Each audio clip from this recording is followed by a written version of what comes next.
Welcome back to Informed Sources. Every seat in the Mississippi legislature will be on the ballot next week. Right now, Republicans hold a supermajority in the Senate and are just 5 votes short of a supermajority in the House.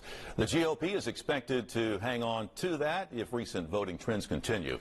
Republicans have controlled the Senate since 2011 and the House since 2012. And their majority has grown with each election since then. You know, much like Tennessee, Mississippi is controlled by Republicans in the state legislature. What do Democrats have to do to try to flip the table on that? Well, I think it's a little bit sad what Mr. Criswell just said, that he doesn't feel that if Brandon Presley becomes governor that he's going to be able to get anything done. This should be about the people and the work of the people.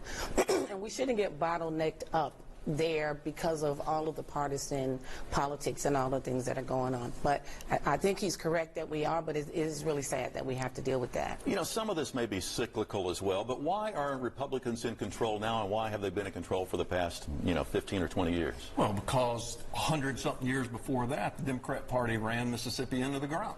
Mississippi was last in everything that you can come up with. So I think eventually it took hundreds of years, but in the last 15, 20 years, people in Mississippi have said, you know what, we're tired of the Democrat way of driving us into the ground, and we're going to change. And we want the Republican philosophy that is proven, and it's proven nationally with Biden, that the Democrat philosophy destroys the economy and is harmful to people. So, and I think that's why the Republicans have gained and why we have a stronghold now. Dr. Williams, no black candidate has won a statewide office in Mississippi. Correct. When does that change? I think it only changes when we start getting to the ballot box. A lot of African Americans have been feeling very disconnected and very disengaged from the process, but the more we start to get them more and more disengaged where they actually exercise their power at the ballot box, the more we'll start to see that some of those positions will be filled. In the past, race has played a role in some Mississippi politics. Do you think that is a driving force, and will that change in the future? I don't think it's a driving force. The people that I talk to, the conservative, the vast majority of conservatives, they want conservative policy. They would vote for a black man as governor if he had the conservative policies. The way to get a black man elected governor or to a statewide office in Mississippi is for them to have better policies. They're going to have to espouse better policies than what the Democrat Party has, and then they can get elected, because I really don't think people care.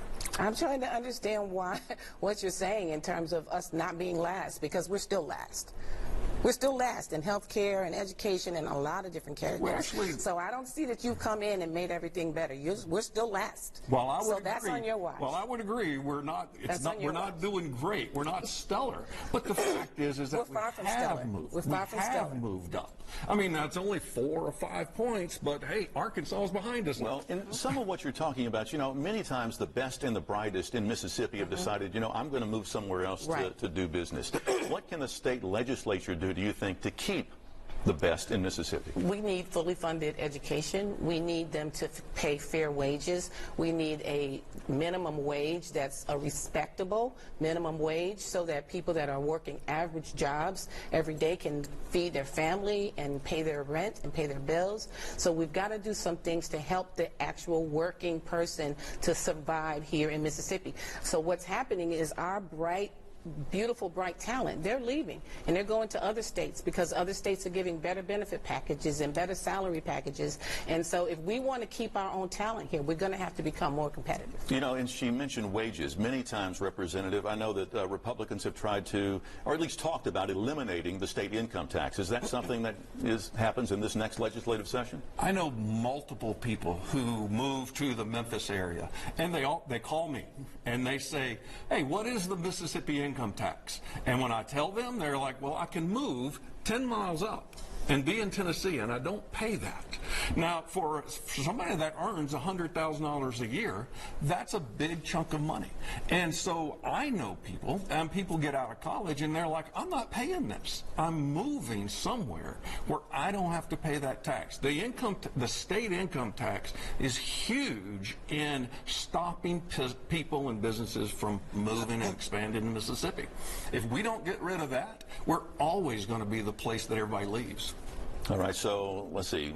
So state income tax, rural hospitals maybe in Mississippi. That's been an issue. Also teachers' salary. Anything else that I'm missing there? The on that ballot list? initiative, I think there's a lot of unrest around the fact that we no longer have the ballot initiative, and they want the power to make these decisions to be placed back in the hands of the people. And I would agree with that, is that the fact that we do not have a way for the people of Mississippi to directly affect is shameful.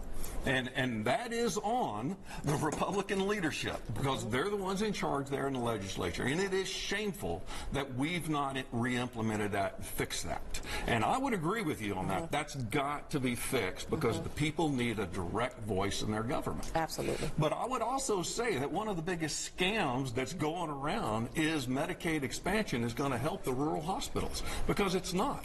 The fact is, Medicaid expansion is going to help the large hospitals, and these rural hospitals, in 3 or 4 years after Medicaid expansion, they're gone. Well, there's going to be a lot to consider coming up in the next legislative session. Absolutely. Coming up next, we'll have some final thoughts and an Informed Sources update. Stay with us.